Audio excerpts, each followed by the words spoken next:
지난주에 박성철 집사님께서 그리스도인과 자동차와 그리스도인이라는 제목으로 말씀을 전해 주셨는데 참 복이 되었습니다. 수고해 주신 집사님께 감사드리고, 오늘은 이제 데살로니가전서 강의 세 번째가 되겠습니다. 그래서 지난 두 번째는 데살로니가 교회의 본이었다면, 오늘은 데살로니가 교회를 개척했던 이 바울 사도, 전도자의 본, 전도자 바울 사도의 본이라는 제목으로 우리가 바울 사도를 본받고 어떤 직분으로 어떤 모습으로 주님을 섬겨야 할지 오늘 2장 1절부터 특별히 16절까지를 통해서 도전이 되는 시간이 되기를 바랍니다. 자, 2장에 보면 바울의 사역이라고 2장 1절 위에 써 있지 않습니까? 여러분 성경에도 이렇게 써 있지요? 바울의 사역. 자, 그럼 바울이 어떻게 본이 되었는지 이 본이 저와 여러분 모두에게 본이 되기를 바라는 마음입니다. 특별히 오늘 말씀은 우리 교회 사역자들, 또 직분을 받아 주님을 섬기는 우리 모든 성도님들, 특별히 이 말씀이 우리 자신들에게 복이 되기를 바랍니다. 누군가에게 본을 끼친다, 본이 된다는 것은 참 좋은 일이고 아름다운 일이라고 생각합니다. 근데 본이 되는 것은 정말 쉬운 일이 아니라고 생각합니다. 남에게 본이 된다는 것은 다양한 측면에서 결코 쉬운 일이 아니라는 거죠. 저는 목사로서 우리 아이들에게 본을 보이지 못하는, 정말 좋은 본을 보이지 못하는 모습에 있어서 참 부끄럽습니다. 본을 보여야 되는데, 나쁜 본도 있겠지만 좋은 본도 있겠지만 아무튼 더 좋은 본을 보여서 좋은 아버지로 좋은 사역자로 본을 보일 때 앞으로 우리 아들들이 하나님의 일을 할 사람들로 본이 되어야 되는데, 그렇지 못한 부분을 참 부끄럽게 생각합니다. 그래서 본이 된다는 것은 이게 저절로 되는 게 아니라 정말로 희생, 겸손, 여러 가지 수고가 뒤따르는데 오늘 바울이 그러했다는 것입니다. 자, 그러면 2장에 들어서 바울은 어떤 상황에서 데살로니가 교회 성도들에게 본이 되었었는지 살펴보면서 이 본은 어떤 본이었는지 4-5가지를 한번 살펴보기 원합니다. 첫 번째는 복음을 전하는 일은 정직하고 바르게 할 때 결코 헛되이 맞춰지지 않을 것임을 바울 사도가 확신했습니다. 여러분, 우리가 복음을 전할 때 당장 눈에 열매가 안 보일 때 우리 마음속에 우리 스스로 낙심하지 않습니까? 이거 복음을 전하는데, 맨날 저 사람에게 목표하고 복음을 전하는데 매일같이 저 사람은 냉대하고 반대하고 받아들이지 않는 모습에 우리가 지쳐할 때가 있다는 거죠. 근데 바울은 그런 어려움에도 무릅쓰고, 그런 어려움에서 더 한 걸음 더 나가 핍박과 공격이 있었지만 그럼에도 불구하고 바울은 초지일관에서 복음을 전하면서 선한 싸움을 끝까지 싸우면서 복음을 전하고 있었다라는 것입니다. 자, 1절 한번 보시기 바랍니다. 형제들아, 우리가 너희에게 들어간 것이 헛되지 아니한 줄 너희 자신이 아나니. 바울은 안팎으로 확신하고 있었습니다. 내가 너희들에게, 데살로니가 교회 성도들 여러분들에게 들어가서 제가 지난번에 말씀드렸듯이 터키의 소아시아 지역을 떠나 유럽으로 배를 타고 건너가 빌립보에서 복음을 전했고, 빌립보에서 그 유대인들이, 율법주의자들이 바울을 공격하고 핍박할 때 황급히 빌립보를 떠나 데살로니가 지역에 들어갔을 때 그것을 회상하면서 지금 하는 말이, 우리가 너희에게 들어간 것이 헛되지 아니한 줄을 너희 자신이 안다라고 이야기했습니다. 그러니까 데살로니가 교회 성도들은 우리 교회가 세워진 것이 바울의 수고 때문이다. 그의 진실된 마음, 정직한 마음, 속이거나 부정함이 아닌 하나님의 사람으로 복음을 전하기에 최선을 다한 그분의 수고로 오늘 우리 교회가 있다라는 것입니다. 올해 어찌하다 보니까 코로나로 인해서 창립 66주년 기념 예배, 감사배를 드리지 못하고 연말을 맞이했습니다.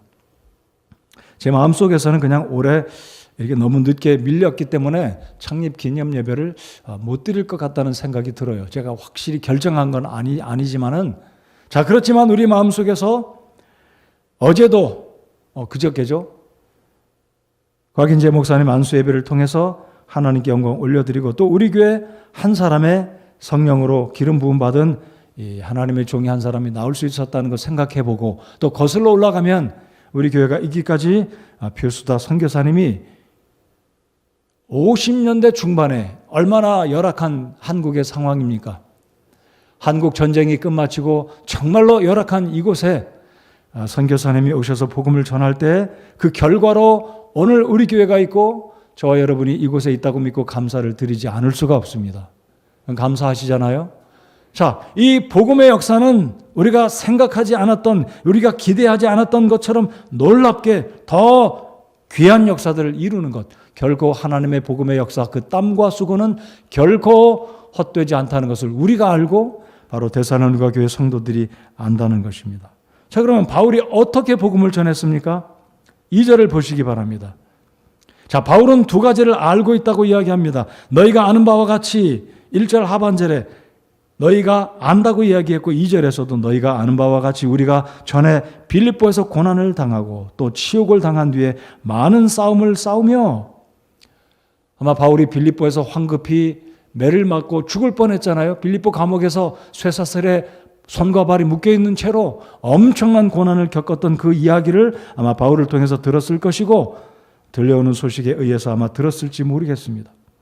그래서 빌립보 교회 그 개척하는 과정에서 바울이 얼마나 많은 고난을 당했는지 이 데살로니가 교회 성도들은 알고 있었다는 거죠. 너희가 아는 바와 같이라고 이야기하고 있지 않습니까? 우리가 전에 빌립보에서 고난을 당하고 또 치욕을 당한 뒤에, 이런 복음을 전할 때 정말 수욕을 당합니다. 부끄러움을 당합니다. 근데 제가 감사한 것은요, 우리 신학생들 4명이 복음을 전하는데 뭐 이 친구들도 젊은 친구들 아니에요? 제가 이 친구라고 해서 죄송합니다. 근데 우리 신학생들이 복음을 전하면 새파랗게 어린애들이, 중학생, 고등학생들이 한참 형님 뻘 되는 우리 김정민 형제나 김경 형제나 우리 유진 형제나 정호 형제에게 조롱하고 조소하고 얼마나 기분 나쁘겠습니까? 근데 이제 우리 형제들이 이미 다 그걸 통과했어요. 의뢰껏 전도하면 세상의 불신자들은 우리에게 조소하고 조롱하고 깔보고, 그렇지만 다 그래서 인내하고 참고 그럼에도 불구하고 계속 복음을 전한다는 거죠. 이미 거기에 우리 신학생들이 이미 그 선을 넘었다는 게 얼마나 감사한지 모르겠습니다. 저도 신학생 때는 버스에 가서 전도한 적이 있습니다. 버스 기사에게 양해를 구하고 제가 버스에 서서 전도해도 되겠습니까? 그때는 이미 지금처럼 기독교에 대해서 이렇게 반감을 갖던 시대가 아니었기 때문에 기사들이 허락해주면 한 손으로는 그 버스 여기에 손잡이를 붙들고 성경을 들고 설교를 5분 정도 합니다. 그리고 전도지를 쭉 돌리고, 그런 수치와 부끄러움 이미 우리는 다 감당을 했습니다. 이미 경험을 했습니다. 누가 뭐라고 그래도 이미 당연히 그것을 인정을 하고, 그래도 우리는 복음을 전할 때 그 영혼들이 구원받으면 하나님께 영광이 되기 때문에 그 수모와 수치를 다 감내하고 복음을 전하지 않습니까? 바울이 그랬다는 거죠. 저는 그래서 이런 부분에 있어서 우리 교사들, 주일학교 교사들, 우리 집사님들도 한번 정면으로 부닥쳐 보시라는 거예요. 아, 내가 이 나이에 저 사람들에게 수치를 당하고 이렇게까지 복음을 전할 필요가 있나? 이게 아니라는 겁니다. 여전히 우리가 복음을 전할 때 수치당하고 멸시당하는 거 개의치 마시고, 여러분, 한 사람이 구원받는다면 내가 젊은 사람들에게, 나보다 못한 사람들에게 뭐 수치당하고 모욕당하는 건 무슨 대수겠습니까? 한 사람이 구원받는다면, 여러분 그렇게 생각하십니까? 한 사람이 구원받는다면, 내가 좀 멸시받고 조롱당하면 어떻습니까? 그 중에 몇 사람이라도 구원받는다면 그게 얼마나 귀한 일입니까? 한 사람이 영원히 불못에서 영원히 나올 수도 없는 그곳에서 구원받는다면 그게 얼마나 가치 있는 일이고 보람된 일이냐는 것입니다. 우리 집사님들 부끄러운 거 생각하지 마시고 전도지 들고 다니면서 전도하시고 그렇게 한번 챌린지 해보시기 바랍니다. 우리 자매님들도 똑같습니다. 바울은 뭐라고 이야기합니까? 치욕을 당한 뒤에도 많은 싸움을 싸우며, 무슨 싸움을 싸웠겠습니까? 이 유대주의자들이, 율법주의자들이, 이 바울의 동족들이 바울에게 험담하고 억울하게 누명을 씌우고 온갖 말로 비방할 때 바울은 그것과 맞서서 싸웠습니다. 그 맞서서 싸우지 않으면 복음을 전할 수 없기 때문에 개의치 않고 포기하지 않고 뒤로 물러가 낙심하지 않고 끝까지 싸웠다는 거죠. 그래서 우리가 잘 아는 대로 디모데후서 바울 사도가 뭐라고 고백합니까? 내가 달려갈 길을 다 마쳤고 선한 싸움을 싸웠다 그러잖아요. 그래서 우리가 싸워야 될 싸움은 바로 이런 싸움이라는 겁니다. 엉뚱한 싸움으로 저도 지칠 때가 있어요. 에너지가 낭비될 때가 있습니다. 그러나 그것 자기 연민에 빠지지 말고 복음을 전하는 일에 내가 끝까지 이를 악물고 수치와 부끄러움도 무릅쓰고 내가 끝까지 복음을 전해서 영혼들을 구원해야 되겠다. 이런 싸움을 지속해서 벌일 수 있는 우리 집사님들과 사역자들, 신학생들, 저와 우리 모든 성도님들이 되어야 할 것입니다. 싸움을 싸우는 이 싸움은 에베소서에서 바울이 말했듯이 우리의 싸움은 혈과 육에 대한 싸움이 아니요 하나님의 나라를 위한 복음을 위한 싸움입니다. 그 싸움을 지속하는 우리가 되어야 할 것입니다. 그래서 바울은 확신했습니다. 이 복음을 전하면 헛된 일이 아니다. 영혼들이 구원받고 교회가 세워진다는 확신을 가지고 일을 했다는 거죠. 그래서 바울 사도는 복음 전도의 과정에서 이 복음은 영혼들을 구원하는 일이고 결코 헛된 일이 아니다라는 것을 확신하였기 때문에 복음을 담대하게 포기하지 않고 끝까지 전도할 수가 있었습니다. 자, 그래서 바울은 2절 하반절에 보시면 지옥을 당한 뒤에도 많은 싸움을 싸우며 하나님의 복음을 너희에게 말하려고 우리 하나님 안에서 담대하였노라. 그래서 우리 성도 여러분들, 제가 더 담대하도록 우리 신학생들, 사역자들이 담대하게, 또 우리 집사님들이 담대하게 복음을 증거하는 주의 백성들, 일꾼들이 되게 해달라고 기도해야 할 것입니다. 바로 이런 부분들을 우리가 바울을 본받아야 된다는 것이죠. 3절 보십시다. 3절 다 같이 한번 읽겠습니다. 이 말씀을 읽으면서 우리 자신은 어떤 모습으로 주님을 섬기고 교회를 섬기고 있는지 자신을 살펴보시기 바랍니다. 찔림이 있다면 그 찔림은 좋은 것입니다. 읽겠습니다. 시작. 우리의 권면은 속임수나 부정함에서 나지 아니하였고 간사함으로 한 것도 아니었노라. 바울 사도의 사역은, 그의 복음 전도는, 그의 권면은 결코 속임수나 부정함에서 나지 아니하였고 간사함으로 한 것도 아니었다라고 말씀합니다. 제가 그렇게 성도들을 권면하고 성도들을 섬기고, 오늘 후반부에 제가 말씀을 나누겠지만 결코 속임수나 부정함에서 난 것이 아니기를 간사함으로 목회하지 않도록, 속임수나 간사함이나 부정으로 사람들을 대하지 않도록 우리 철저히 하나님 아버지 앞에 크리스찬의 인테그리티, 정말로 내가 하나님 아버지 앞에 사람들 앞에서 속이지 않고 정직하게 간사함으로 사람들과 관계를 유지하고 교회를 섬기는 그런 모습이 우리 모두에게 없기를 바랍니다. 하나님 다 아시기 때문입니다. 그래서 바로 이것이 바울 사도가 복음을 전할 때 어떤 태도로, 어떤 마음가짐으로 확신 가운데 했는지 이것을 우리가 본받아야 하겠습니다. 두 번째로, 바울은 복음을 전하며 하나님의 영광과 기쁨을 구하는 데 우선했습니다. 우리가 자칫 잘못하면 인기를 얻으려고, 사람들에게 칭찬을 들으려고, 나의 영광을 드러내려고, 그때부터 우리는 떨어지게 되고 타락하게 되고 부패하게 되는 것입니다. 내가 사람들에게 인기몰이, 파퓰리즘에, 우리 정치인들도 그러잖아요. 파퓰리즘 때문에 우리나라 국고가 얼마인데, 지금 빚이 얼마인데 돈 퍼주겠다고, 다 파퓰리즘 때문입니다. 사람에게 영광을 받으려고, 자기 인기를 높이려고. 하나님 나라에서 우리가 혹시 이런 게 있지 않는지, 교회를 섬길 때 우리의 권면은 속임수나 부정함에서 나지 아니하였고 간사함으로 한 것도 아니었다라고 바울은 담대하게, 너희가 알지 않느냐, 내가 이렇게 복음을 전하지 않았느냐, 내가 너희에게 들어갈 때 이렇게 하지 않았느냐라고 바울은 대내외적으로 아예 인정하고 솔직하게 사실을 이야기하고 있습니다. 근데 안타까운 것은요, 사람이 좋은 것을 본받기보다는 악한 것을 더 잘 배운다는 게 얼마나 안타까운지 모르겠어요. 우리 아이들도 그렇습니다. 좋은 거는 더디 배워요. 잘 안 배우려고 합니다. 왜냐하면 우리 속에 죄성이 있어서 악하고 간사하고 속이는 것 더 빨리 배우고 무의식 중에 배운다는 거죠. 얼마나 안타까운지 모르겠습니다. 우리 청년 형제 자매 여러분들, 우리가 직장에서 누구를 만나든 회사의 동료들이 무엇을 하든 부정직한 방법으로 인기 얻고 승진하고 그런 거 배우지 말고, 하나님이 나를 보고 계시고 하나님 나 지켜주시고 하나님 나 축복하시면 다 내 인생 형통할 것이라는 것을 확신하고, 우리의 삶 가운데 간사함이나 부정이나 속임수가 우리의 삶 가운데서 없어지는, 정말로 정직하게 깨끗하게 주님을 섬기는 우리 교회 성도들과 제가 되기를 바랍니다.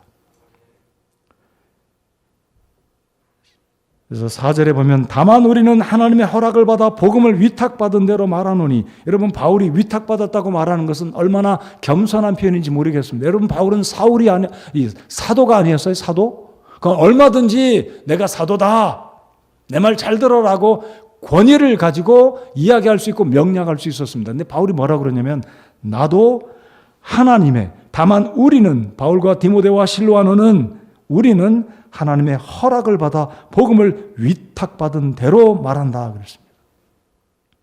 저도 그렇고 집사님들도 그렇고 모든 성도님들, 우리가 복음을 전하는 우리의 사명이기도 하지만 우리는 어디까지든지 청직이라는 사실을 이 말씀을 통해 다시 한번 상기해야 할 것입니다.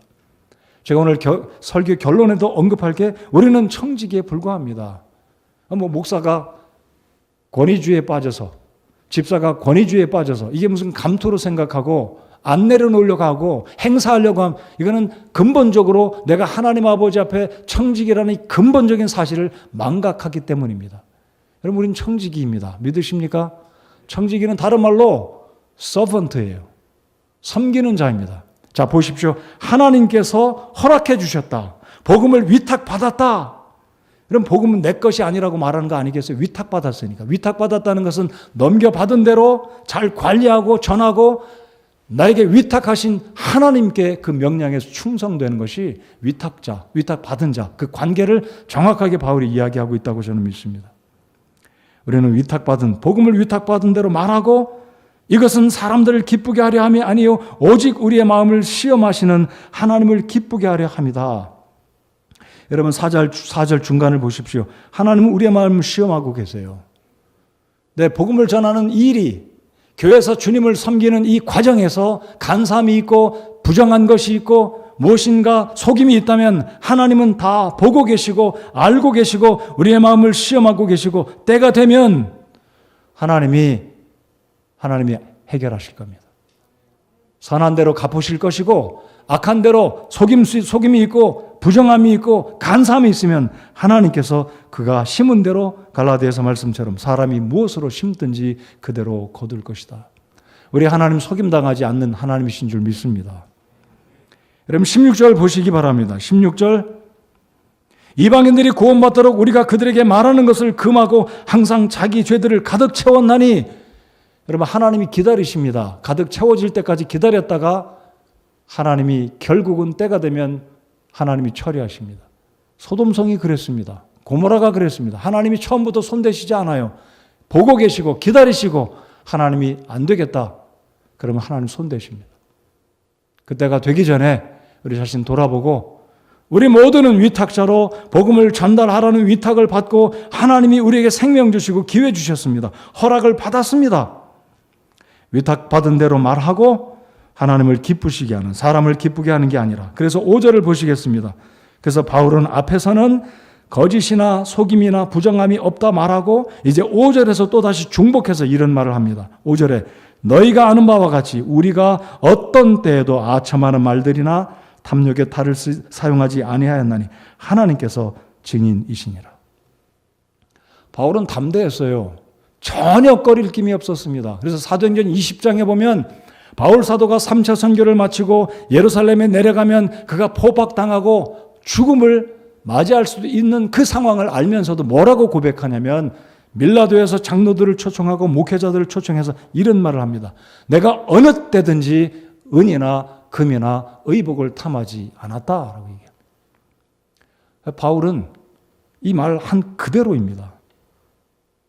그가 복음을 전할 때 그의 권면은 속임수나 부정함에서 나지 않고 간삼으로 나지 않고 그리고 아첨의 말이나 탐욕의 탈을 쓰지 않았다 그랬습니다. 하나님이 증인입니다. 제가 이 시간 여러분 앞에 하나님이 증인입니다라고 고백할 그런 정도의 믿음은 아닙니다. 저도 허물이 있고 부족하지만, 그러나 제가 믿기로는 바울은 정말로 이 고백이 문자 그대로 하나님 아버지 앞에 호리도 금이나 은이나 의복을 탐하지 않았고 거짓이나 속임수나 부정함으로 전도하지 않았고 성도들을 대할 때 아첨이나 탈을 쓰지 않고 탐욕의 탈을 쓰지 않았던 하나님의 귀한 종이다라고 저는 믿습니다. 그래서 우리가 바울을 본받아야 되고 예수님을 본받아야 되지 않겠습니까? 그래서 바울이 복음을 전할 때 우리가 본을 삼아야 하는 것은 무엇이냐면 하나님의 영광과 기쁨을 구한 하나님의 종이 됐습니다. 우리 집사 여러분들, 우리 사역자 여러분들, 목사인 저 자신에게 말합니다. 우리 집사님들, 우리 교사 여러분들, 바로 이런 자세로 너희가 아는 바와 같이 우리가 어떤 때에도 아첨하는 말들이나 탐욕의 탈을 사용하지 아니하였나니 하나님께서 증인이시다.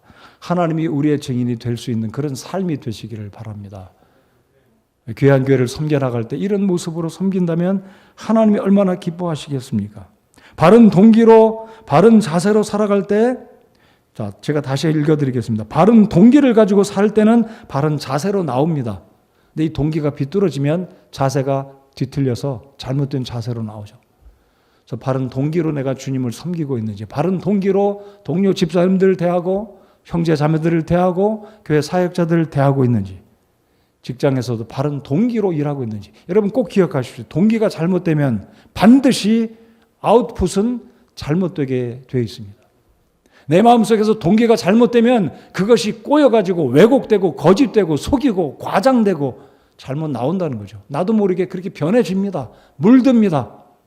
여러분, 하나님이 내 증인이시라는 이 말씀의 고백 앞에 나는 어떤 모습으로 귀한 이 교회를 섬기고 있는지, 내가 이 교회 성도로, 집사로, 사역자로, 목회자로 내가 어떤 모습으로 주님 앞에 섬기고 있는지 하나님이 내 증인이다라고 고백할 수 있는 우리의 생각과 우리의 자세와 우리의 남은 생애의 삶의 믿음의 여정이 되기를 정말 소원합니다. 7절 한번 보시겠습니다. 그래서 바울은 이 데살로니가 교회를 어떻게 섬겼습니까? 유모가 자기 아이들을 돌보듯 너희 가운데서 부드러운 자가 되었노라. 이 말은 모순입니다. 유모가 자기 아들 돌본다. 이 말 자체가 잘못 아니에요. 유모는 자기 아들 돌본다면 친모죠. 근데 바울은 유모이지만 유모의 위치에서 이 데살로니가 교회 성도들을 돌볼 때 유모가 자기 아이들, 말이 이상하잖아요. 근데 그만큼 바울은 데살로니가 교회 성도들을 정말로 극진하게 성도들을 대했다는 거죠.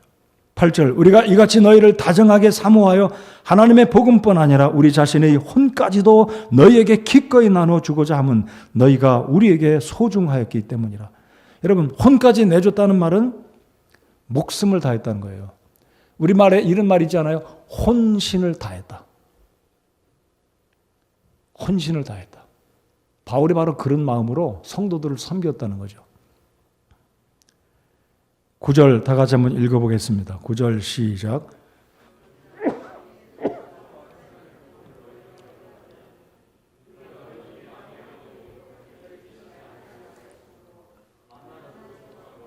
너희에게 하나님의 복음을 선포하였노라. 그러니까 바울은 복음을 전하면서 자신의 유익과 영광과 사람들의 인기를 얻으려고 한 게 아니라 하나님의 복음을 증거하기 위해서 하나님의 이 복음을 증거하면서 하나님의 영광만을, 주께 영광만을 올려드리고 주님의 기쁨만을 구했기 때문에 바른 동기가 있었고, 그 바른 동기는 결국은 바른 자세로 나왔기 때문에 이와 같이 진실된 마음으로 내 혼까지도 해산하는 고통. 여러분, 해산은 누가 합니까? 엄마가 하잖아요. 부인이 하잖아요. 아비. 자, 지금 바울은 그러니까 내가 부모의 심정으로 너희들을 섬겼다. 이 데살로니가 교회 성도들을 섬겼다고 고백하는 겁니다. 자, 앞에서는 이제 유모, 어머니의 모습이죠. 그 다음에 해산하는 수고. 그 다음에 쭉 이 본문에 보시면 아비가 11절 보시겠습니다. 너희가 아는 바와 같이 우리가 너희 각 사람에게 아버지가 자기 자녀들에게 하듯 권면하고 위로하고 명하였노니. 그러니까 바울은 어떤 때는 아버지의 심정으로, 어떤 때는 어머니의 심정으로 정말로 혼신을 다해서 그 성도들을 사랑하고 돌보았다는 것입니다. 여러분, 아비의 심정이 무엇이겠습니까? 어미의 심정이 무엇이겠습니까? 부모가 돼서 자녀를 키워보신 우리 부모님들, 어떤 게 아비의 심정, 어미의 심정입니까? 부모가 되신 분들은 다 아실 거예요. 내가 자녀를 낳아서 어떻게 키웠는지, 내가 못 먹더라도, 내가 덜 입더라도 좋은 거 주고 싶고, 이 자식이 내 덩어리를 밟고 일어설 수만 있다면 등을 내밀고 싶은 게 부모의 마음 아니겠습니까? 사랑과 희생으로. 최선을 다해서 키운 게 우리 부모의 마음인데 바로 바울의 심정이 데살로니가 교회 성도들을 복음으로 전했고 그들을 양육하고 이 교회를 세우기 위해서 정말로 혼신을 다하고 해산의 수고를 아끼지 않고 최선을 다해서 9절에 밤낮으로 수고하며, 여러분 낮에 수고하는 것도 쉽지 않은데 밤낮으로 수고했다는 것은 굉장한 의미가 들어있다고 생각합니다. 잠 못 자고 밤에도 고민하고 머리 끌어가고 이거 어떻게 하면 이 성도들을 잘 도울까, 교회를 어떻게 하면 세워나갈까, 밤낮으로 고민하고 애를 쓰고 수고했다는 거죠. 자, 그뿐만이 아닙니다. 우리가 바울을 본받아는 이유는 10절을 보시겠습니다. 믿는 너희 가운데서 우리가 얼마나 거룩하고 옳고 흠없이 처신하였는지에 대하여는 너희가 증인이요 하나님도 그러하시도다. 지금 바울은 위아래로 증인이 있어요. 내가 어떻게 여러분들에게 처신했는지. 여러분, 저는 목사로 때때로 처신을 잘 못할 때가 있어요. 처신을 잘못하면 성도들에게 기쁨이 아니라 실족을 주고 실망을 주고 낙심을 주게 되지 않습니까? 근데 바울은 정말로 위대한 하나님의 사람이었던 것은 우리가 얼마나 거룩하고 옳고 흠없이 처신하였는지에 대하여는 너희가 증인이요. 제가 은퇴를 할 때가 언제 오겠죠? 교회를 떠나갈 때가 언젠가 오겠지만 뒤돌아본다면 내가 과연 이렇게 고백할 수 있을까? 내가 우리 성도님들을 섬길 때 내가 정말로 바울이 고백했던 것처럼 거룩하고 옳고 흠없이 처신했다. 이렇게 성도들 앞에 고백을 하고 여기를 떠나갈 수 있을지 부럽습니다. 바울이 부러워요.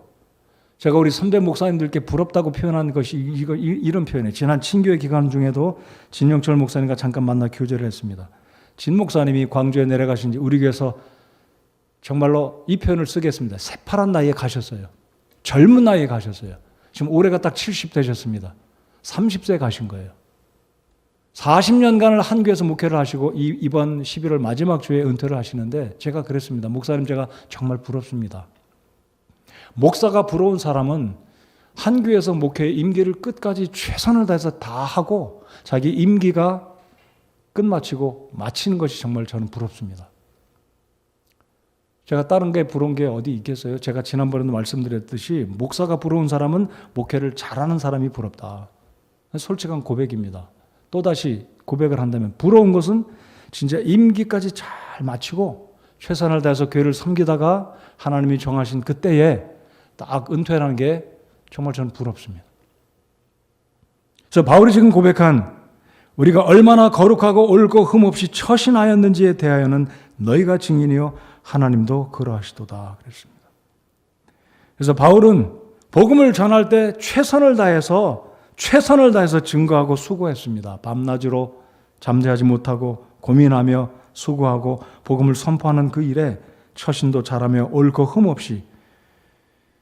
그래서 11절에 너희가 아는 바와 같이, 바울은 계속 이야기하잖아요. 너희가 아는 바와 같이 1절에서도 2절에서도 계속 이야기하는 그 말은 바로 바울은 정말로 성도들 앞에 부끄러움 없이 거의 완벽에 가까울 정도로 목회를 감당한 하나님의 종이었다는 것입니다. 자, 여기에서 이제 이 단어를 제가 한번 생각해 보기를 바랍니다. 바울이 이야기한 이 거룩하고 옳고 흠없이 처신하였다. 자, 10절을 잘 보시기 바랍니다. 우리 사역자들, 곽인재 목사님, 우리 신학생 여러분들 잘 들으시기 바랍니다. 물론 저 자신을 포함해서 말씀드리는 겁니다. 10절, 믿는 너희 가운데서 우리가 얼마나 거룩하고, 첫 번째 얼마나 거룩하고, 두 번째 옳고, 세 번째 흠없이 처신하였는지에 대하여는 너희가 증인이다.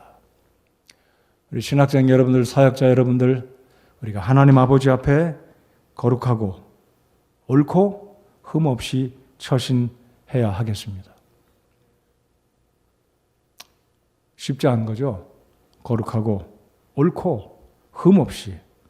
여러분, 호주머니 털면 먼지 안 나는 사람이 어디 있겠습니까? 근데 바울은 흠없이 처신했다고 그랬어요. 이게 얼마나 바울이 그러니까 하나님 아버지 앞에 그 말씀에 순종하는 삶을 철저하게 살았는지 이 한 구절을 통해서도 우리가 알 수 있다는 거죠. 얼마나 거룩하고, 추가하면 앞에 우리가, 바울과 디모데와 실로아노는 우리가 얼마나 거룩하고 옳고 흠없이 처신하였는지에 대하여는 너희가 증인이요 하나님도 그러하시도다. 11절 또다시 말합니다. 너희가 아는 바와 같이 우리가 너희 각 사람에게 아버지가 자기 자녀들에게 하듯 권면하고 위로하고 명하였노니. 자, 이제 성도 여러분들 이 11절에 있는 말씀을 들어보시기 바랍니다. 10절에서는 사역자들인 저와 우리 사역자들에게 이야기했습니다. 얼마나 옳고 거룩하고 옳고 흠없이. 근데 11절에서는 바울이 성도들에게 말합니다. 아버지가 자기 자녀들에게 하듯 권면하고 위로하고 명하였노니. 사역자들이 여러분들보다 나이가 적을 수도 있습니다. 배운 게 짧을 수도 있습니다. 경험이 부족할 수도 있습니다. 실수도 많을 수 있습니다. 그런데 이 말씀을 잘 보십시오. 권면할 때, 위로할 때, 명할 때 받으시는 성도가 되어야 할 것입니다. 하나님의 종들이 하나님의 교회를 섬기며 권면합니다. 때때로. 권면은 어찌 보면 명령보다 강도가 낮은 거죠. 자, 여기에 명령과 권면이 있다면 중간에 또 위로도 있습니다. 하나님의 종들이 위로할 때 또 그 위로가 여러분에게 큰 위로가 돼서 복이 되고 힘이 나는 그런 위로가 되기를 바랍니다. 그래서 세 가지 하나님의 종들이 우리 교회 성도님들께 권면할 때, 위로할 때, 때때로는 명령할 때, 근데 명령할 일이 없기를 사실 바랍니다. 근데 이야기하면 안 돼. 결국은 어떤 경우는 부득이하게 명령을 하게 됩니다. 조심 있게 예의를 갖춰서 명령합니다라고 표현은 하지 않지만 그 언어의 뉘앙스, 강도가 명령이라고 느껴질 때 우리 성도들은 순종해야 할 것입니다. 권면을 받아야 되겠고 또 사역자들이 말씀에 근거해서 이렇게 부탁을 하고 어떤 좀 강하게 요청을 드리면 순종을 해야 된다는 거죠. 12절 다 같이 읽겠습니다. 이것은 자, 그러니까 10절, 11절의 결론 12절 다 같이 읽습니다. 시작. 이것은 너희를 부르사 자신의 왕국과 영광에 이르게 하신 하나님께 너희가 합당히 걷게 하려 함이라. 성도 여러분들, 사역자, 신학생 여러분들, 우리가 하나님 아버지 앞에 합당히 걷기 원하십니까? 그렇다면 우리 사역자들은 하나님 아버지 앞에 거룩하고 옳고 흠없이 처신해야 되겠고, 우리 사역자들은 그래야 되겠지만 11절에 우리 성도 여러분들은 사역자들이 무엇인가 권면하고 위로하고 명하면 받을 때, 순종할 때 결국은 하나님 아버지 앞에 우리 모두가 합당하게 걷게 된다는 사실. 그래서 데살로니가 교회가 본이 되었을 뿐만 아니라 바울 사도 역시 데살로니가 교회 성도들 앞에 본이 되었다는 것입니다.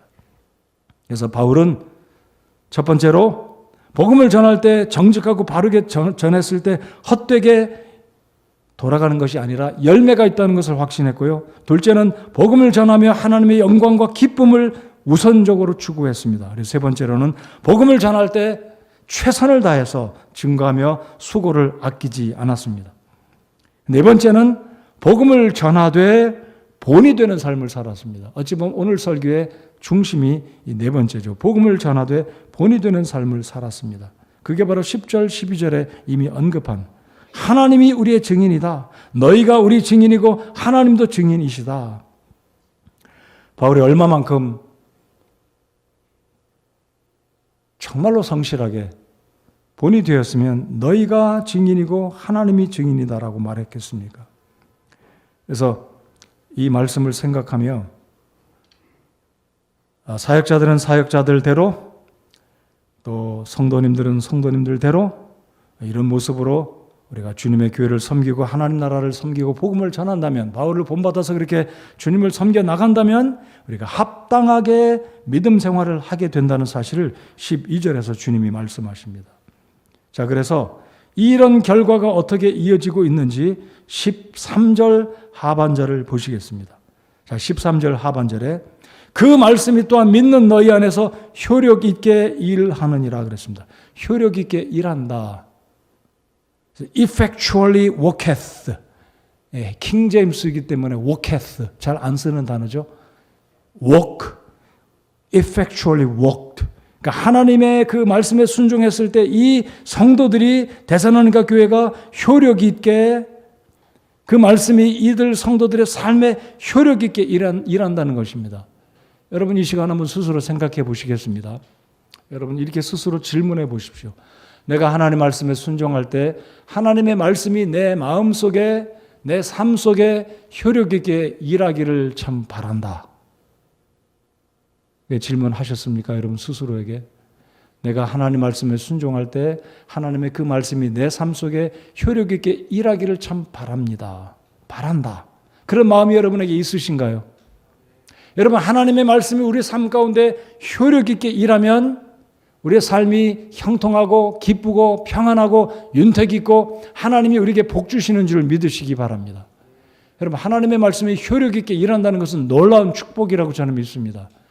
여러분의 정신 영역 속에, 또 심리적인 영역 속에, 육신의 어떤 영역 속에, 직장과 생업 속에, 여러분의 가정 속에 효력 있게 하나님의 말씀이 일한다는 것은요, 굉장한 축복으로 나타나게 될 것이라고 저는 믿습니다. 여러분, 그런 복이 임하시기를 바랍니다. 하나님의 말씀이 효력 있게 내 삶을. 여러분, 하나님의 말씀이 효력 있게 일하면 우리가 바뀌어집니다. 잘못된 게 바뀌어지고 개선되어지고 좋은 것들은 더 좋아져서 하나님을 기쁘시게 하는 성령의 열매를 맺는 삶을 살아가게 된다는 것을 저는 믿습니다. 그래서 하나님의 말씀이 효력 있게 일하느니라. 자, 13절 다 같이 읽어보겠습니다. 눈을 크게 뜨고 확신을 가지고 이 13절을 읽겠습니다. 시작. 이런 까닭에 우리가 또한 하나님께 끊임없이 감사를 드리면 너희가 우리에게서 들은 하나님의 말씀을 받을 때에 그것을 사람들의 말로 받지 아니하고 하나님의 말씀으로 받았기 때문이니 진실로 그러하도다. 그 말씀이 또한 믿는 너희 안에서 효력 있게 일하느니라. 저는 그저께죠. 어제가 아니고 자꾸 어제라고 그러네요. 목사 안수 예배 여기 있기 때문에 몰랐어요. 근데 집사님들이 예배 안 들어오고 바깥에서 있다는 말 듣고 제가 좀 상심했습니다. 아니, 어떻게 목사 안수 예배 때 더 이상 들을 분이 없는데 왜 바깥에서 이야기하고 있냐 이거예요. 아니, 복된 예배 때 왜 집사님들이 바깥에서 그룹을 져서 이야기하고 있냐 이거예요. 여러분, 하나님의 말씀을 들은 보통 시간이 아니잖아요. 안수 예배잖아요. 안수 예배요. 오늘 하나님이 안수를 입고 안수를 받고 하나님의 서는 종을 축복해 주시기는 바라는 마음으로 여기까지 오셨으면 들어와서 예배를 드리고 찬송도 힘차게 부르고 아멘도 힘차게 하고 말씀을 드려야 되지 않겠습니까? 왜 바깥에서 모여서 그룹 지어서 이야기하냐. 정말로 답답하고 안타깝습니다. 본이 돼야 되는 집사님들이 어떻게 그렇게 할 수 있냐 이거예요. 여러분, 여기 데살로니가 교회가 왜 하나님께 칭찬을 받습니까? 제가 지난 2주 전에도 말씀드렸습니다.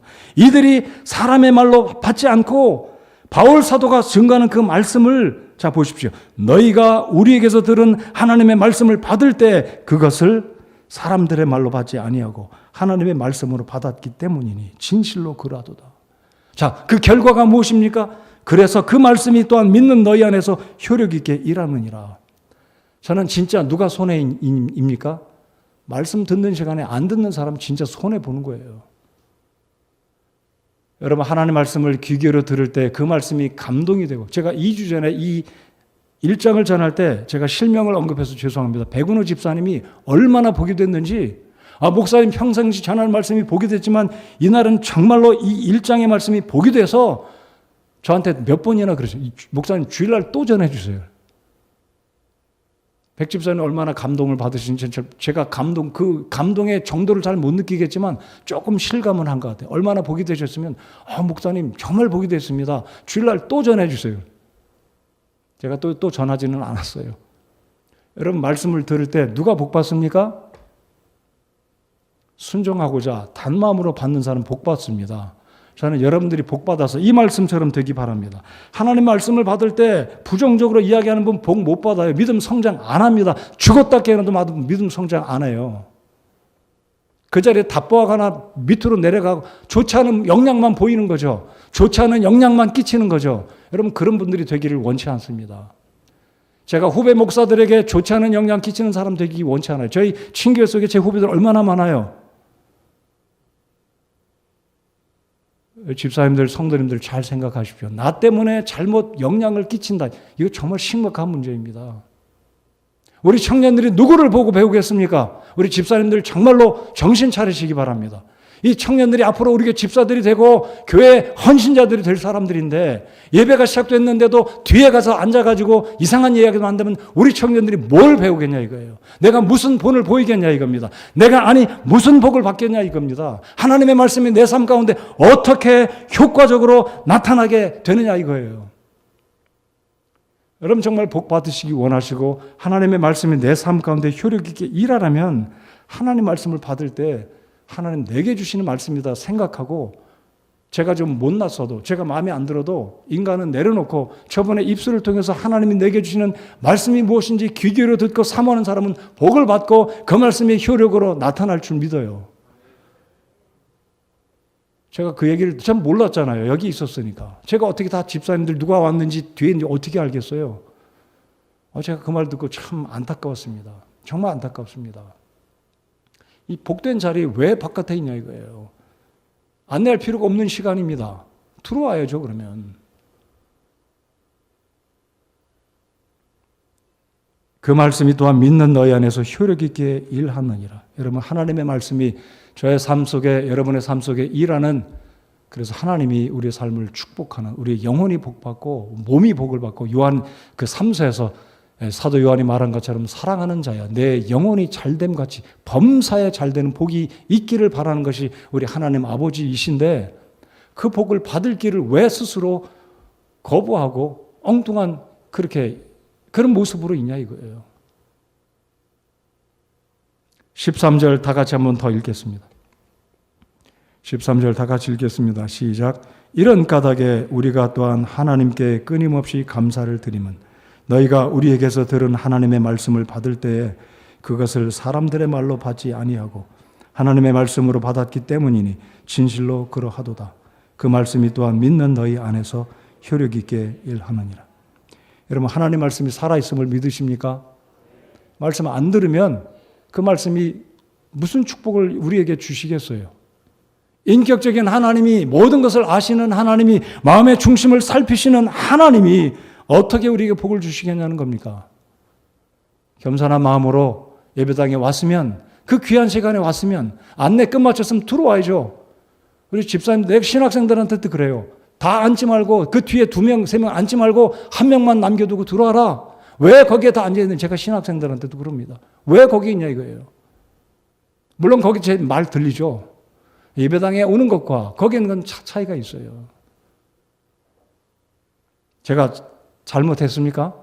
제가 지금 감정적으로 이야기하고 있습니까? 여러분들의 복을 받기 위해서 저는 목사로서 우리 집사님들이 복 받기 바라고 우리 성도들 어린아이부터 할머니 할아버지 모든 성도들이 바로 이 말씀 안에서 효력 있게 일하는 그 복을 받기 원하기 때문에 제가 흥분하고 지금 말씀 전하고 있는 겁니다.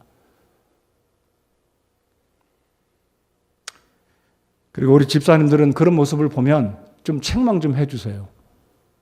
덮어두고 그냥 지나가지 마시고 권면해 주시기 바랍니다.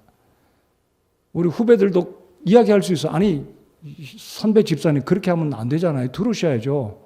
이야기하세요.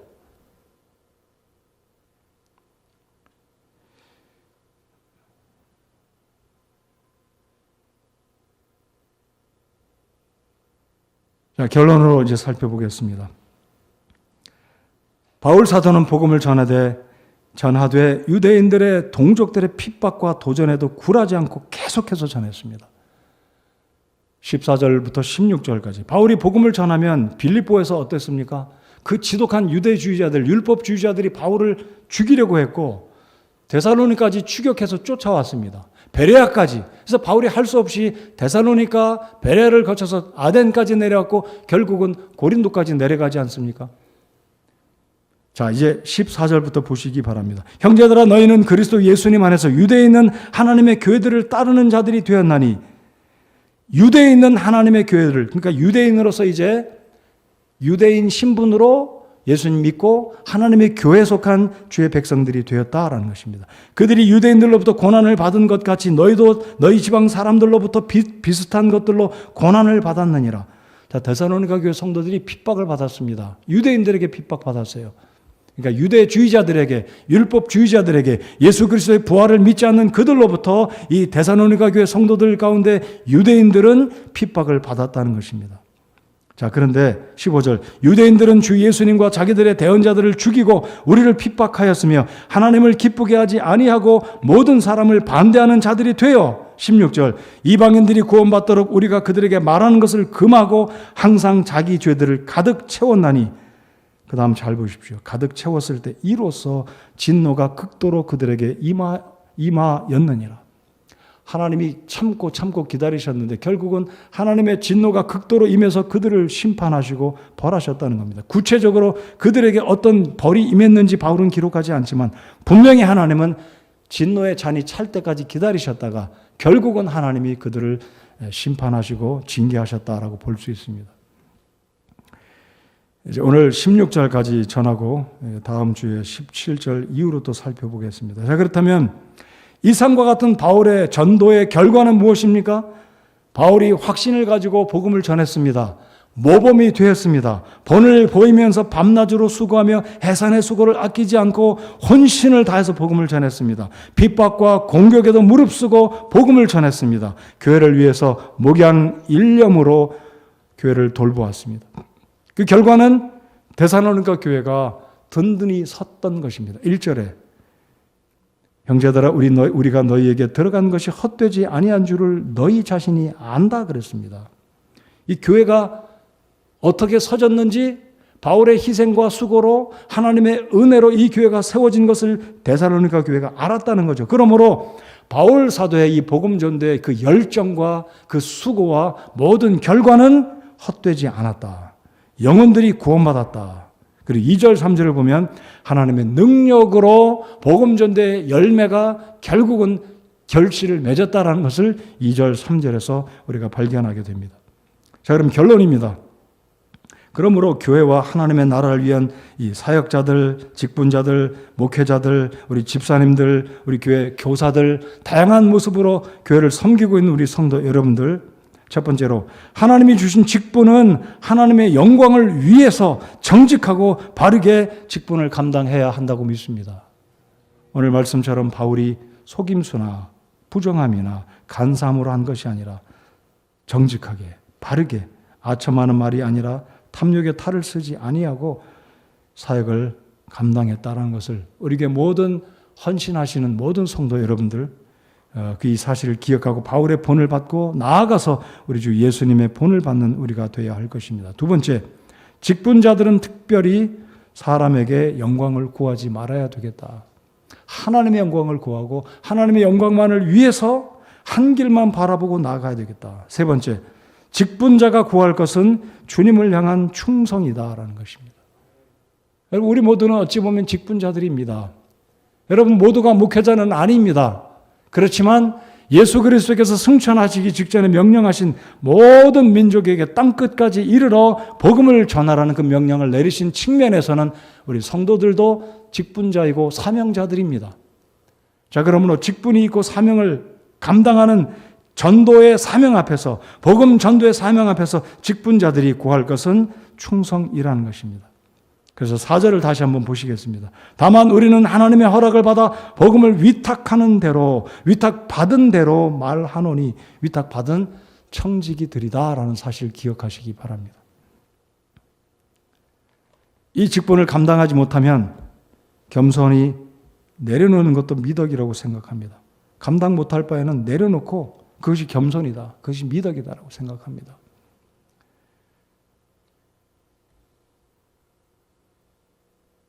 코로나로 인해서 우리가 2년 동안 정상적으로 교회 사역을 잘 못했습니다. 내년도에는 심기일전해서 내년도에 코로나 상황이 어떻게 될지 몰라요. 장담할 수 없지만 그래도 제 마음속에서는 지금 기도하면서 어떻게 우리 교회가 심기일전해서 하나님의 일을 이루어갈 것인가. 제 마음속에 어느 정도 가닥을 잡고 생각한 것은 교회 본질을 회복해야 되겠다. 예배하는 데 힘써야 되겠고 복음을 전하는 구령하는 일에 힘써야 되겠다. 제가 생각을 하고 표를 만들고 내년도에 우리가 심기일전해서 다시 일어나서 교회를 세워나가는 우리가 되어야 되겠다 생각하고 기도하고 마음을 가다듬고 있습니다. 기도해 주시기 바랍니다. 오늘 데살로니가전서 2장 1절부터 17절까지인가요? 바울 사도가 우리에게 본을 보여주신 그 모습을 잘 우리가 본받고 겸허하게 몸과 마음과 정성을 다해서 하나님이 피로 사신 이 귀한 교회, 선교사님이 67년, 66년 전에 오셔서 이곳에 수고하시고 이곳에 묻혀 계시지 않습니까? 이 귀한 교회를 섬길 때 바울과 같은 마음으로 혼신을 다해서 정직하고 바르게 거짓됨 없이 하나님의 영광만을 바라보고 섬기는 우리 집사님들과 우리 선생님들 모든 분들, 우리 사역자들 그리고 제가 되기를 바랍니다. 기도하겠습니다.